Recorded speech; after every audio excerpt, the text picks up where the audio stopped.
Assalamualaikum warahmatullahi wabarakatuh. Perkenalkan nama saya Rifan Dika Rashid. Dengan NIM 124230143. Di sini saya akan menjelaskan tentang IP address, subnetting, serta implementasinya di Cisco.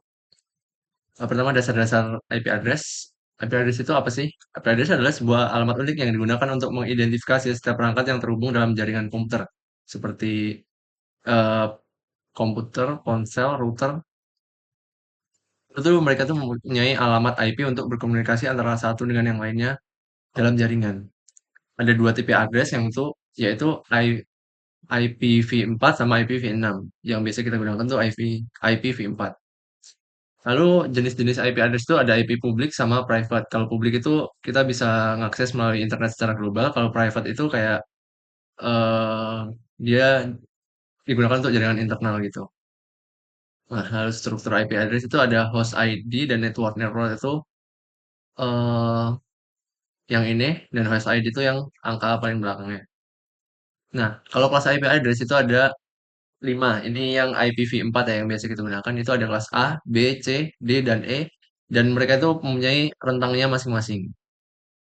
Lalu subnet mask. Subnet mask itu digunakan untuk memisahkan bagian network dan host dari sebuah IP address. Bentuk subnet mask itu seperti ini. Setelah itu gateway. Gateway itu adalah perangkat kayak router yang biasanya kita gunakan itu router yang digunakan sebagai pintu keluar bagi perangkat dalam jaringan lokal untuk berkomunikasi dengan jaringan lain. Lalu DNS itu atau domain name system itu tuh kayak contohnya yang www.google.com itu jadi kayak alamat IP yang sesuai gitu sehingga perangkat bisa terhubung ke server yang tepat.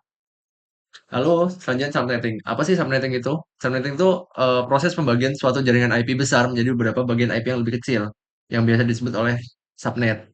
Subnetting itu memungkinkan kita lebih efisien dalam menggunakan alamat IP. Habis itu juga meningkatkan performa jaringan dan mempermudah pengelolaan. Subnetting itu juga membantu mengurangi lalu lintas broadcast dan meningkatkan keamanan jaringan. Kenapa sih kita perlu subnetting? Yaitu yang pertama efisiensi alokasi IP, kedua pengelolaan jaringan, ketiga keamanan, dan keempat pengurangan lalu lintas. Ada dua jenis subnetting yaitu VLSM atau Fixed Link Subnet Mask yang dimana itu semua subnet itu sama setiap jaringannya atau setiap ruangnya itu. Lalu ada kedua variabel length subnet mask gitu. Variabel itu kayak ya kita menggunakan subnet mask itu sesuai kebutuhan berapa jumlah perangkatnya.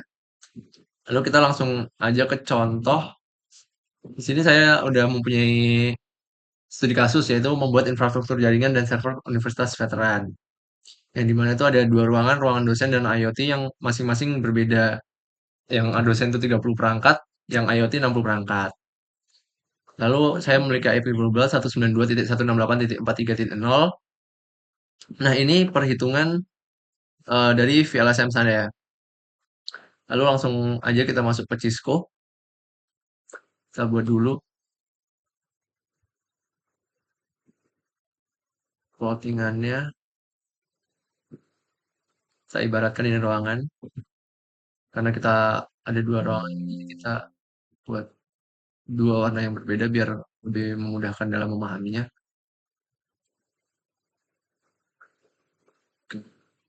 Setelah itu kita kasih nama dulu. Yang ini dosen dan yang ini IoT. Oh ya, pertama kita membutuhkan yang namanya router.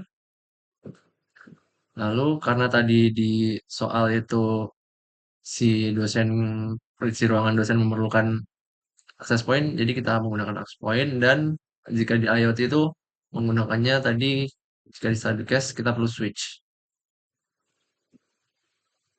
Yang di dosen kita menggunakan laptop, lalu menggunakan smartphone. Oke.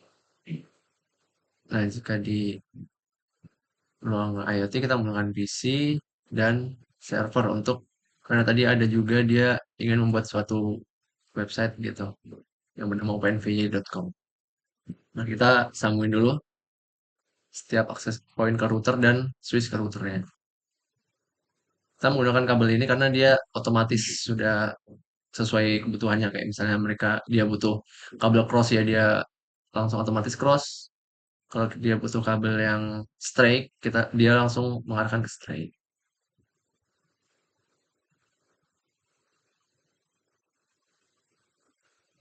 Nah, tetapi untuk yang di bagian laptop ini kan dia belum nyambung access point. Nah, itu caranya kita ganti dulu. Kita lepas routernya. Kita lepas kabel colokan untuk LAN-nya. Lalu kita masukkan yang wireless. Nah, kita hidupkan kembali.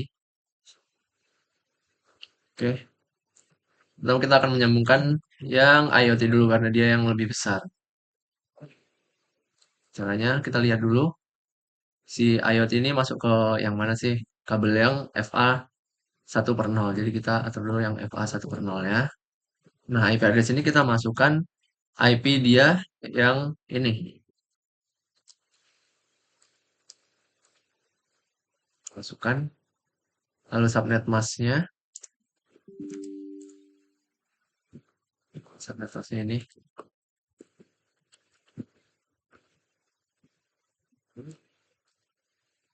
Oh, mohon maaf. Kita masukin dulu 192.168.43.1. Oke. Lalu setelah itu kita klik on untuk mengaktifkan port statusnya. Lalu kita mulai masuk ke bagian CLI-nya. Ini di sini kita langsung tulis saja IP DHCP full DHCP underscore. Nah, ini kita kasih nama yang gampang aja sesuai dengan nama ruangnya misalnya. Misalnya IoT ya, ya udah kita tulis IoT. Lalu kita ke default routernya. Kita masukkan subnet mask. Kita masukkan IP yang tadi kita masukkan 192.168.43.1. Lalu masukkan networknya. Networknya itu eh network address si ruang IoT ini 192.168.43.0 serta subnet masknya 225.255.255 sorry bukan 225 tapi 255.255 titik 255.192. Oke, dia udah masuk. Kita exit aja. Lalu kita lihat, kita DHCP-in agar semua perangkat ini dapat IP yang udah kita masukin. Kita lihat. Oke, DHCP request sukses. Jadi mereka udah masuk IP-nya. Ini begitu pula dengan PC yang ini. Oke, masuk juga. Serta server.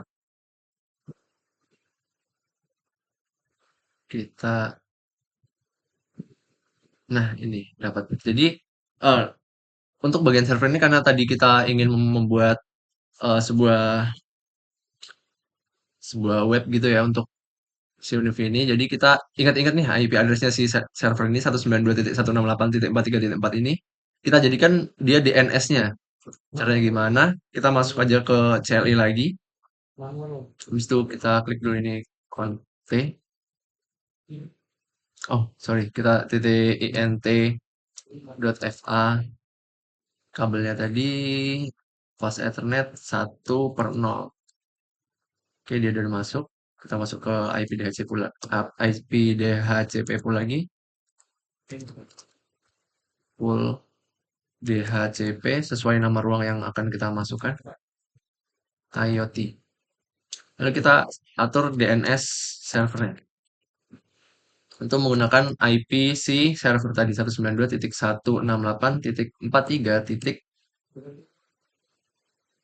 Titik berapa tadi? Titik 4, oke, titik 4. Titik 4. Oke.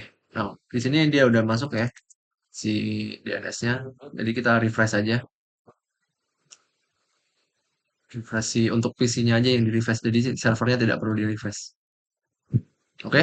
DNS-nya udah masuk ya untuk PC yang pertama. Lalu PC yang kedua kita sama juga. Kita pindah ke static lalu ke DHCP lagi. itu seperti nge-restart mereka. Oke, masuk juga. Nah, di server ini kita tambahkan domainnya. Kita masuk ke DNS, kita name-nya tadi karena di Studicast minta namanya upnvy.com. Oke, kita namain di sini upnvy.com. Dan address ini kita masukkan si DNS yang tadi kita masukkan juga. 98.43.4. Lalu kita add, lalu on kan DNS-nya. Oke, sudah. Nah, kita cek di sini coba. Jika salah satu dari jika ini keluar maka kita berhasil ya untuk membuat web browsernya. Kita ketik aja upnvy.com. Oke, udah masuk ya. Ini tinggal kita isi aja sesuai apa yang kita mau. Itu bisa diatur di bagian HTTP ini. Oke, selanjutnya kita ke ruangan yang kedua, yaitu ke ruangan dosen. Sama seperti yang cara pertama, kita ke config dulu. Habis itu masuk ke kabel yang dia hubungin. Kan ini fast Ethernet 0, jadi kita masuk ke sini. Kita masukkan IP address-nya 192.168.43. Kita lihat dulu. Kita masukkan ke yang ini ya, tentang yang pertama ini ya, 65.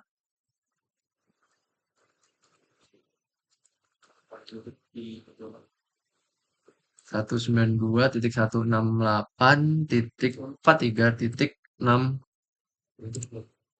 Oke, dengan subnet masknya 224.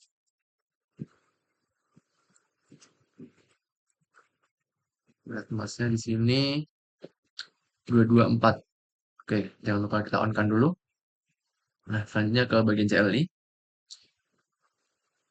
Sama seperti yang di ruangan yang tadi juga ya, kita masuk dulu ke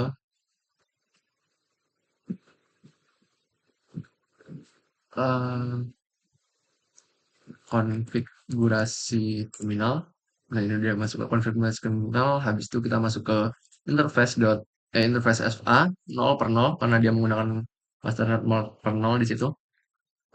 Lalu kita masuk IP DHCP full ya.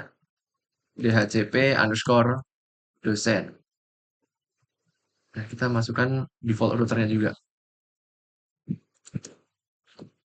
Ini IP yang tadi dimasukkan di awal ya, di bagian untuk bagian dosennya. 3.65. Lalu kita network itu 192.168.43 ini untuk ini tuh kita masukin NA-nya si bagian dosennya, bagian ruang dosennya. Titik 64 dan jangan lupa masukkan subnet masknya juga. 255.255.255.224. Oke, 224. Kita exit dan kita lihat aja ke sini. Kita ke sini aja. Kita ke bagian desktop. Kita IP. Kita refresh dulu. Refresh dulu dia. Oke, IP dia successful ya, DHCP-nya. Dan IP-nya juga udah masuk. Sesuai dengan apa yang kita ketikkan tadi. Begitu juga yang di smartphone. Kita DHCP-in. Oke, masuk juga. Nah, apabila semisal ini kan seperti jaringannya ya, kita makanya jika ingin ini tidak digunakan siapa-siapa, kita ganti dulu di sini. Misalnya kita ganti namanya dosen. Jadi hanya orang-orang yang tahu. Jadi kan tadi IP eh, pengaturan itu kan ada dua, yang private sama tidak. Nah ini yang private-nya yang bisa hanya orang tertentu aja yang bisa akses. Kita kasih passwordnya satu admin 1234. Nah ini kan udah terputus dia. Caranya dia untuk sambungin lagi itu ke bagian config, habis itu wireless, masukin SSD yang tadi kita ini buat namanya dosen. Habis itu kita masukkan sandinya admin 1234. Oke, dia udah terhubung ya. Jadi kita langsung ke yang satunya juga.